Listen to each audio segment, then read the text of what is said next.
Hi guys. Well, our first character got killed by a glass mother. Poor Yagmur.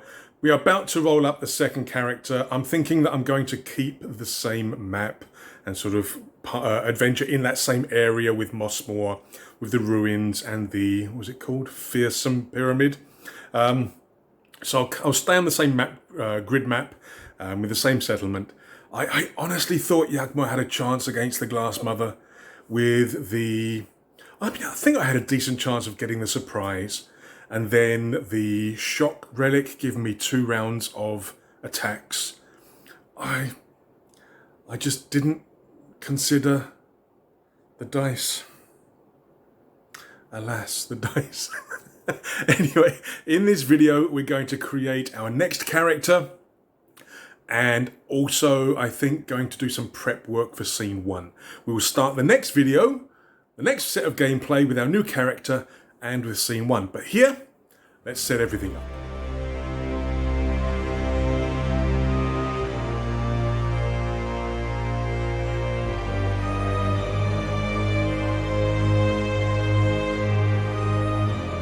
So we're back with Machine Gods of the NOXIAN Expanse, and we're going to be doing character creation number 2, because the first one died, killed by a glass mother. But yes, most of what we're going to be rolling up is in the main rule book. There are a couple of things that I will be rolling up. Let me just get it in. What should be familiar, if you guys have been watching videos on my channel, the Random Encounters book. Very, very cool book. But yes, we're going to create a new character. Couple of things.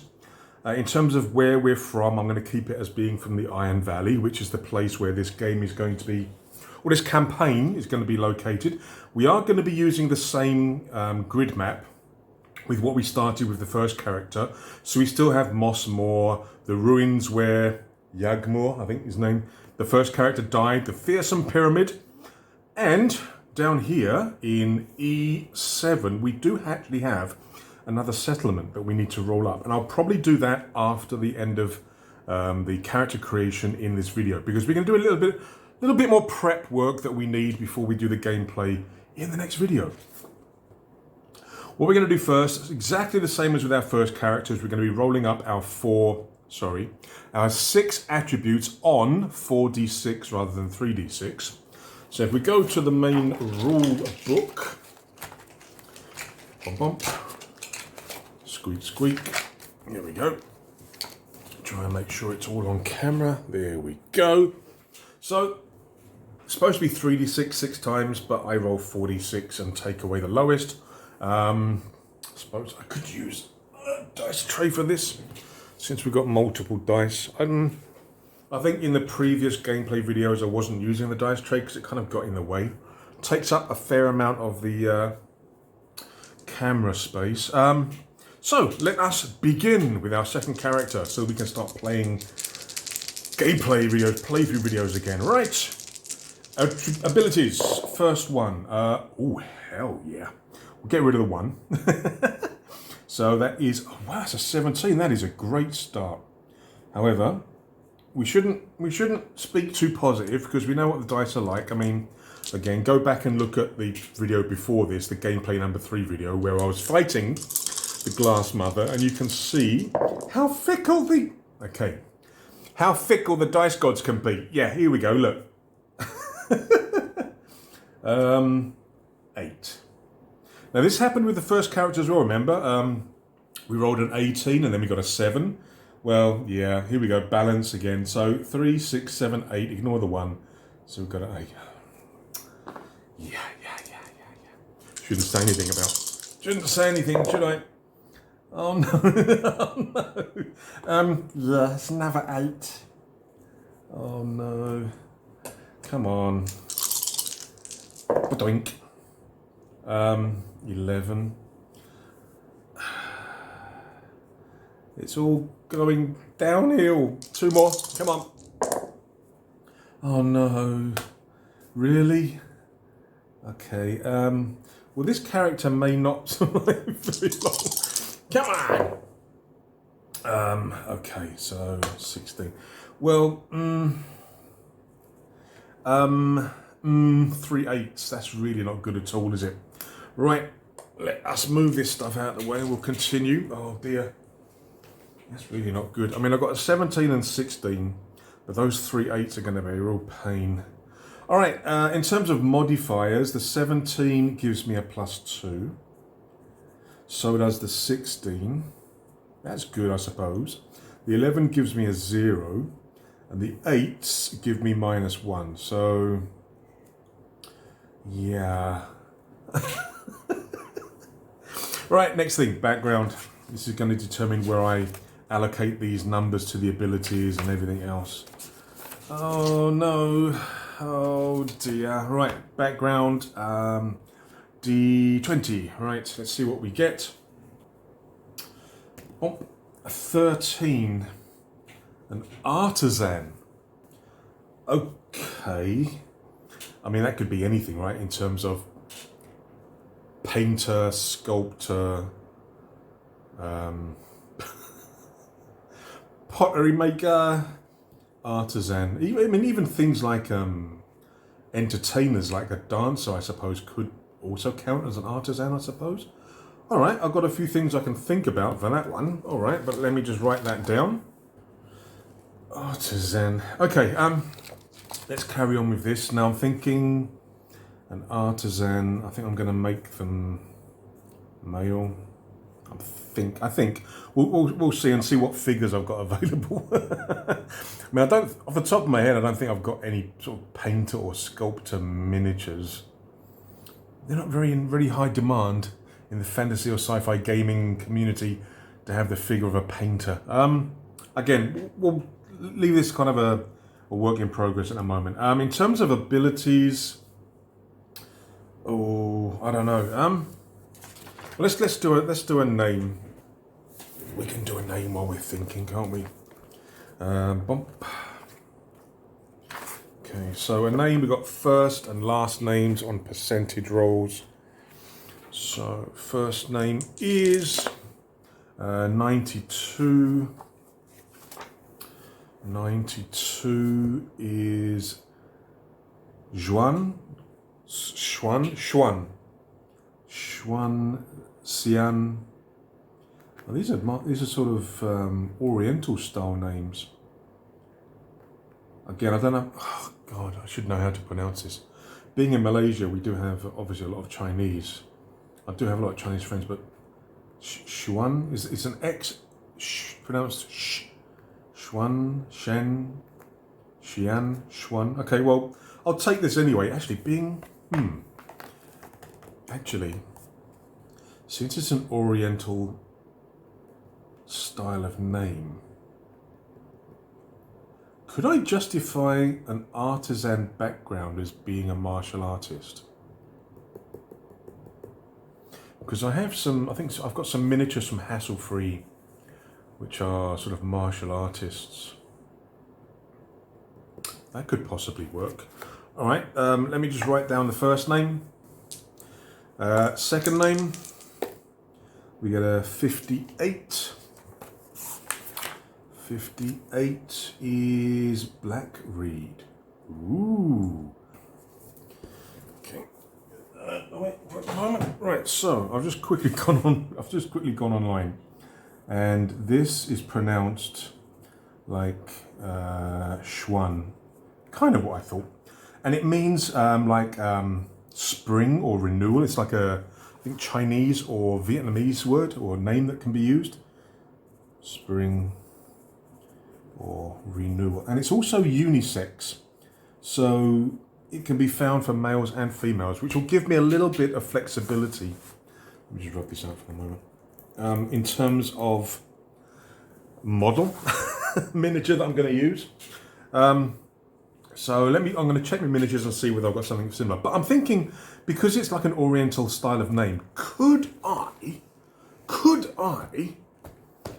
as an artisan, maybe do a martial artist or maybe a dancer who's adapted their knowledge of dance into an unarmed combat style? Because the game does have rules for unarmed combat. Unarmed humans without any specific training deal D4 damage when attacking with their bare fists and legs. A character can obtain the Brawler feat to increase the damage to D8. So I could do that. I could actually take the Brawler feat so that when I'm attacking without a weapon, again like a martial artist, I'm doing D8 damage instead of D4. And D8 is nothing to laugh about, because D8 is the same damage as you're doing with things like the Bastard Sword, One-Handed, Battle Axe, Flail, Great Club, Long Sword. That could actually be an option. Alright, so it looks like we might be having a martial artist. Ha ha ha! Now, we've got to assign the abilities. Now, if I'm going to be doing something like a martial artist, and again, I'm thinking artisan, I could probably get away with that. I'll put here dancer, stroke, martial artist.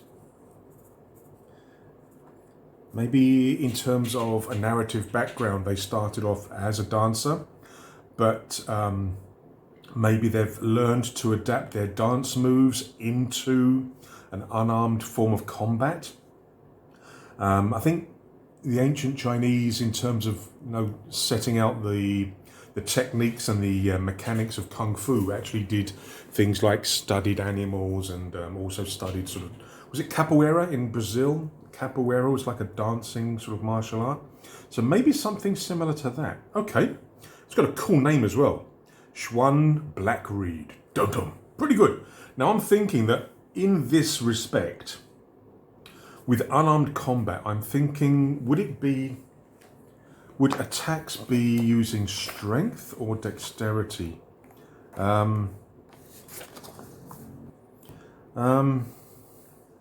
mean, you've also got dual wielding.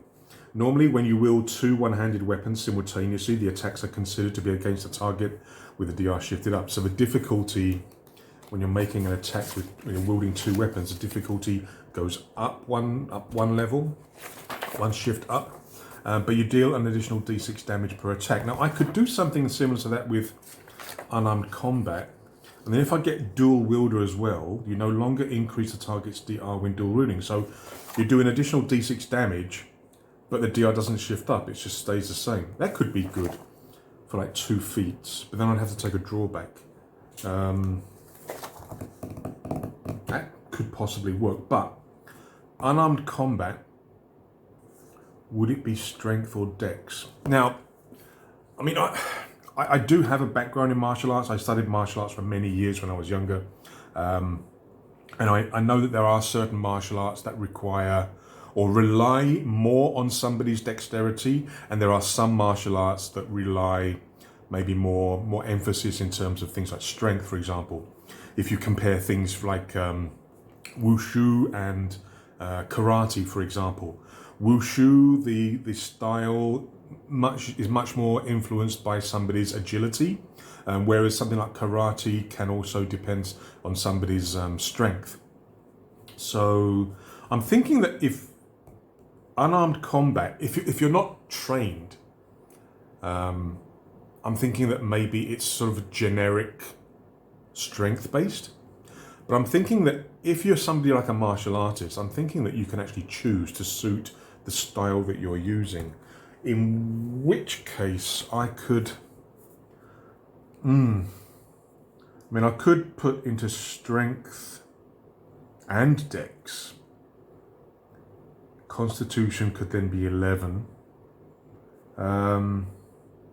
Because I'd also want for my defense modifier, right? So I'm thinking that I'm going to go 17 and 16 will be in strength and dex. The 11th probably constitution, and then all the others are 8s. God help me if I find a relic. What's that? I don't know. I'm -1 to the roll. All right. So I mean, which one would I want to increase the highest? Because I'm thinking, again, in terms of martial arts, depending on the style, could either be strength or dex. I mean, let's take it that way. So I'm going to put 17 in strength, and I'm going to put 16 in dex. 11 will be Constitution, and then all the others. 8, so Presence, Intelligence, and Will. Oh, now another thing is I've also put down sort of the general gear items that I'm pretty sure every one of my characters is going to have. But there will be some additions, things like weapons and armor and everything else. But these are the general items. Right, carrying capacity is equal to your strength, so I can carry up to 17. With the backpack will be 27. Very nice. Defense rating is Dex modifier plus armor. So Dex modifier gives me a +2 to begin with. Very nice. Health is equal to Constitution times 2. That could be a little bit of a problem. It's only 22. Initiative bonus is equal to my Dex. So again, I'm getting a +2 for initiative. Very nice. Weapon proficiency. Now, if I choose to focus on unarmed combat, I'm thinking maybe a ranged weapon. Get some shots in before it's up and close. Yeah, so I think I'll do that. So I'm going to take a... Since my strength is pretty good and my carrying capacity is higher, I'm thinking that I could probably take a longbow instead of a short bow. Crossbows ain't worth it. That slow property really slows things down. Composite bow is more expensive, but does a D8. Yeah, I think I'll take a longbow. So for my weapon ability or weapon proficiency, I'm going to take longbow. Armor. Again, in terms of my character, I'm getting a +2 for Dex. I mean, I could take others, but I'm thinking in terms of stealth as well. So again, I think padded leather. I think that's the best choice. Because again, I'm thinking in terms of being a dancer, adapting the dance method into a form of combat. You don't want to be hindered by armor kind of thing, yeah? Okay, that'll do for that, all right? So I'll be getting a longbow and I'll buy myself some arrows and a quiver and everything else. Okay. Feats, right, feats. Now I'm thinking, like I mentioned just now, of being maybe unarmed combat. So I'm thinking brawler.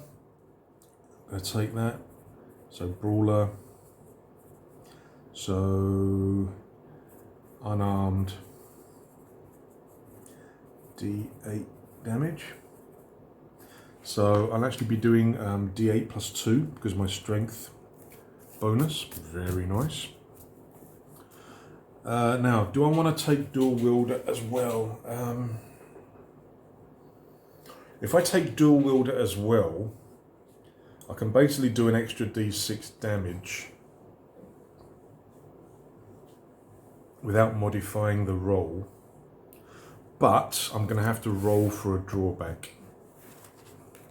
And the drawbacks are random, and they can be terrible. Cowardly, missing eye, clumsy, no. Arrogant, no. I think I'll just stick with. I'm thinking that maybe if I get some experience, I can get the feat. To buy a new feat costs 4 development points. You get 5 every time you level up.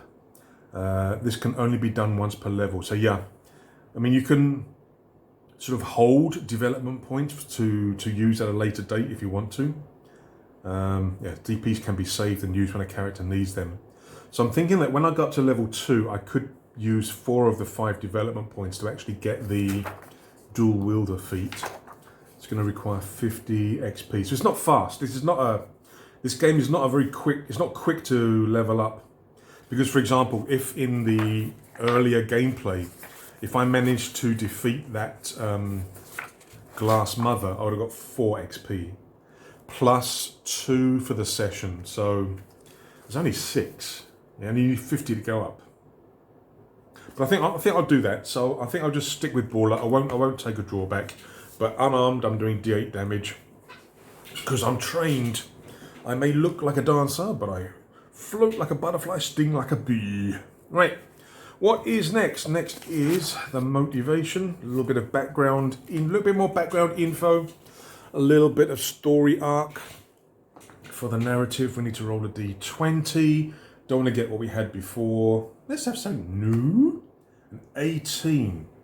Track down the tech cultists who kidnapped your noble house's heir. Ooh. Now, would that be my noble house's heir? So I don't necessarily have to be a member of the noble house, but my noble house's heir could be House Zas, who's in charge of this area. So maybe Moria's son? I mean, she's a young adult. She could have a son, like an infant child. Maybe the infant child has been kidnapped, taken for ransom.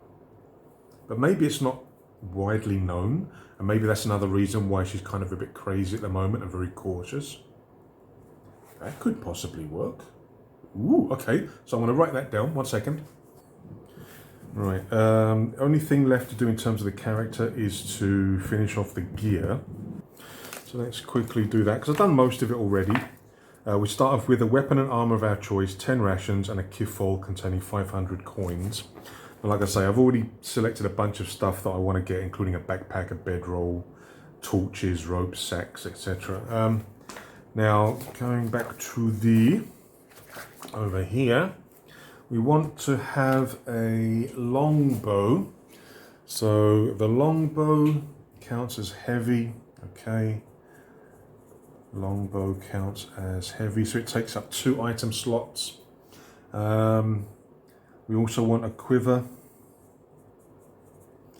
We also want arrows, right? So arrows, I think I'll probably have 8 UD. So the longbows cost 20. Arrows cost 5 per usage die, so D4, D6, D8, so it's going to cost me 15 to start off with UD8. A quiver, I've got to have a quiver for the arrows. No weight, but it costs 10, okay. Done. Armor, we're going to start off with padded armor. Because like I say, I don't really want to inhibit my movement or to affect any potential stealth related checks, so we're going to have padded armor. Now with the other character, the previous character, I did actually buy myself a helm as well. I don't know if I actually want to with this, because again, in terms of the background dancer and martial artist, I'm thinking that the helm could not be preferred, so I don't think I'm going to buy a helm. So the padded armor will give me a +2 bonus, and I can get up to +5 for dex. So for my armor, for my defense rating, I've got armor giving me another +2. So at the moment, I've got a +4 defense rating. If I got a helm, it could go up to +5, but again, I'm thinking that the perception check, I kind of want all the help I can get. All right, so that is our new character. I will transfer this information onto our character sheet here. I'll do that before the next video. In terms of where the character's going to start, I'm thinking that... so I've already written down the premise for scene number 1. There's no twist modifier since it's the first scene. But I'm thinking that the character will start at the ruins E6, which is where my first character lost their lives, and which we've already started to explore with the first character. So I'm thinking maybe we'll start in there in the first gameplay session, but that's where we're going to be starting, in the ruins, or at the ruins. I'm thinking that my character is more of a traveling artisan, maybe not located in just one place, more like a sort of traveling, not traveling minstrel, but a traveling dancer, going to different places, doing dances and things at the taverns, maybe to earn some money, that kind of thing. festivals, going to various festivals in various settlements, throughout the year kind of thing. So I'm thinking of my characters being a traveller. But as they've been travelling, they have found that they seem to have a bit of a knack in terms of identifying and working with relics. So I've put here, while out exploring and hunting for relics, or maybe just travelling to the next settlement, we find recent footprints leading into the ruins of an ancient building. They look to be only a day or two old. I wonder whose tracks these are. Investigate. So yeah, so I'm thinking that this is going to be the intro to the first scene, which will be the next video.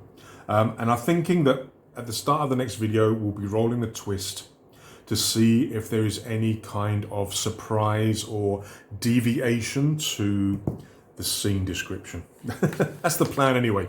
So that's what we're going to be doing. Now, there is one other thing that I need to do in this video, and that is to create this other settlement that Yagmur discovered as he was wandering around. So when we went to the ruins, we did roll up for the random point of interest and the terrain for the other adjacent squares.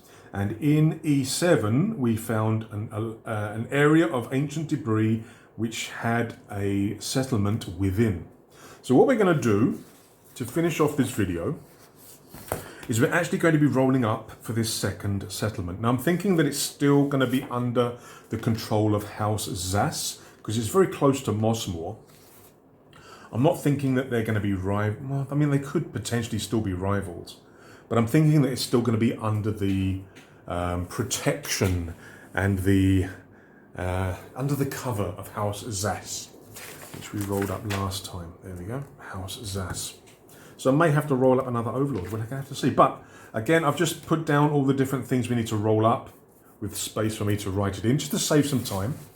So we're just going to create this other settlement, just because we haven't done it yet, and then we'll finish the video. Okay, so the settlement, the name of the settlement we have to roll. Last time we got Mossmore. This time we are going to have, where's the D10? There he is. We're going to have a 6. Storm. Boink. 6. Storm Spire. So Storm Spire is the name for this other settlement. Maybe it's in an area of ancient debris. Maybe this is an area that gets struck by lightning on a fairly regular basis. And maybe at the center of this settlement, there is like a large tower with maybe it has like an antenna at the top that tends to attract and catch the lightning, like a conductor rod kind of thing. I'm not thinking Frankenstein, although it could be led in that direction. Okay, we've got a number of other things we need to roll up. So strangers, how do they feel about strangers? The settlement size, the government type, potential conflict, main industry. Yeah, that's what we need to roll up. So we can move this. We can move this over to, actually, let's keep that there and move this here, because then I can keep it all on camera, can't I? Yes, I can. Right. So the next thing we want to roll up is how do they feel about strangers? We're rolling a D10. We get a 9. All are welcome. Okay, so, I mean, very nice. I think Mossmore, I think I rolled a 4. Did I roll a 4 for Mossmore? If I remember correctly, when I was creating the Mossmore settlement, I rolled a lot of 4s. Yeah, 4. They must prove their intentions first. But here, come on in. Right, size. Now, Mossmore was a small town, again, because I think we rolled a 4. For Stormspire, we get a 5. It's a medium town, much bigger. Okay, so a medium town has 500 to 1,000 individuals. It's a much bigger town compared to Mossmore. 500 to 1,000. So it says 5. Okay, we roll D10 divided by 2. Okay, so it's got 1,000 individuals. So Stormspire's a medium town with 1,000 people. Whoa, a lot more busy. Okay. probably a better place for my character to go to in terms of being able to earn money, in terms of doing dancing and stuff. There'd probably be more establishments where people go to drink and to eat and things like that. So maybe my character will go to Stormspire instead of Mossmore afterwards. Possibly, we'll see. Right, government. What type of government do they have? A D6. A 3. We've got another Overlord. I'll roll up the Overlord's details and name, I think, before the next video. I don't think I'll do it here, but I did that last time. So we had Overlord Kaelin Zas at Mossmore, and we rolled up a few details. Again, I'll do that off camera, so it's ready for the campaign. But we do have another Overlord, another person in charge, and I'm thinking that again, that unless something else comes up, I'm thinking that they're going to be another member of the Zas house. Main industry, we're rolling a D10. Again, last time I think Mossmore was scavenging. Same thing here. It's a very scavenging-led industry around these here parts. So maybe there is some kind of rivalry between these two settlements about who can scavenge the most relics and artifacts from the ruins and the nearby pyramid, possibly. Potential conflict. I think last time we had oppressive government. That's a D10 D6. A 4. Oppressive government again. Maybe it is House Zaz and not necessarily just the one guy. Because I think for Mossmore, I think I was sort of leading the story in that maybe it's Kaelin, Overlord Kaelin Zas, that's the oppressive element within the thing. But maybe it's not, because maybe here as well we've got oppressive government. Maybe it is the House Zas themselves. Everything they do gives it the impression of an oppressive government, an oppressive house. And that is the basic details for Stormspire. Now, because this is a medium town with a lot of people, 1,000 people, if I actually go there during the campaign, I could actually use the City Streets tool to generate much more detailed areas of Stormspire, which could generate encounters, adventures, links, tasks. So, okay, I don't think this was suitable for Mossmore because I think Mossmore was too small to justify, but Stormspire could definitely use this, I think. So this could be an option later on, as long as my character survives. Right, with the second settlement done, and my character done, I'm thinking that we are done for this video. So I'm thinking, okay, so Schwan Blackreed, an artisan, I'm thinking in terms of a dancer who has created a form of unarmed combat from her dance. I think I have a male martial artist painted up. I don't think I've got any female martial artists painted up. I bought a batch of them from Hasselfree. Hasselfree had a series of martial artist figures. I think there was like a bundle deal where you could get all of them. And I got all of them. And there are female martial artists, there are male martial artists. Perfect if you're doing any kind of like Mortal Kombat games, skirmish games or whatever. I think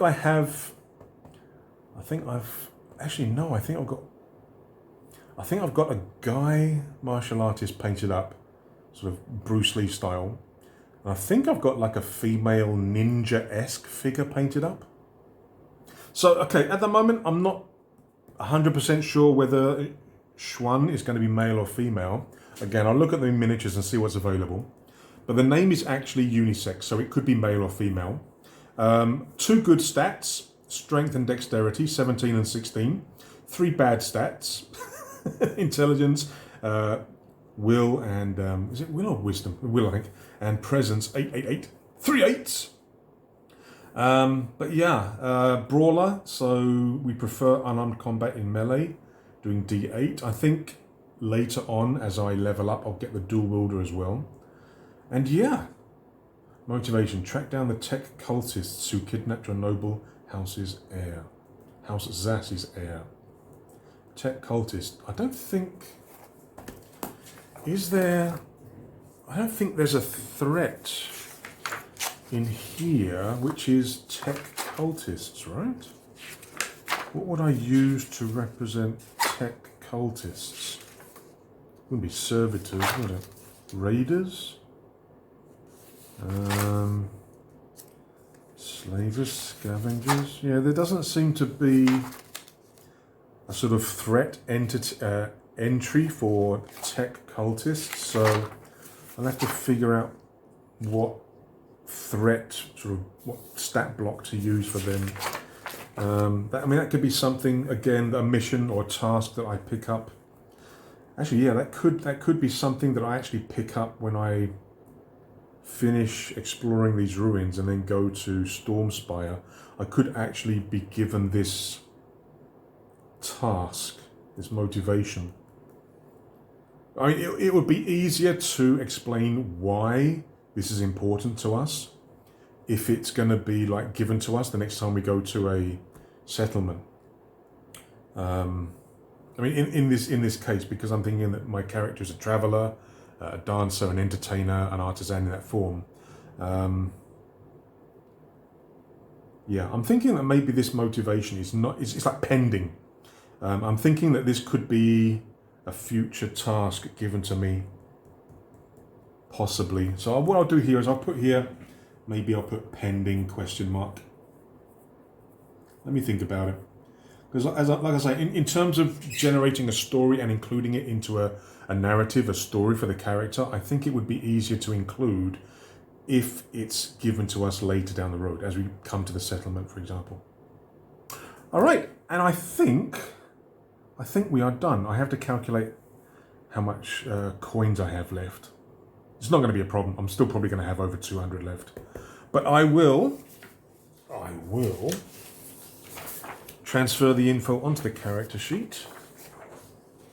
And I will see you, hopefully, in the next video, where we will continue our campaign with gameplay number 4. Video number 6, but gameplay video number 4. So thank you very much for watching. I hope you guys enjoyed this. It still took a long time. Maybe this wasn't a faster character creation, but I hope you guys did enjoy this. Don't forget to put some comments down below. Have you tried this game yet? Have you joined Blackoath's Patreon? Let me know what you think in terms of the previous gameplay sessions. I've had a lot of comments and feedback. A lot regarding my dice rolls, of course, but you know, if you've been watching my videos in the past, you know that's normal. But yes, I will see you in the next video for the next gameplay, and we will bring Schwan Blackreed into the story. Thank you very much, guys. Don't forget to like and subscribe. Love ya. Take care. Stay safe. Cheers.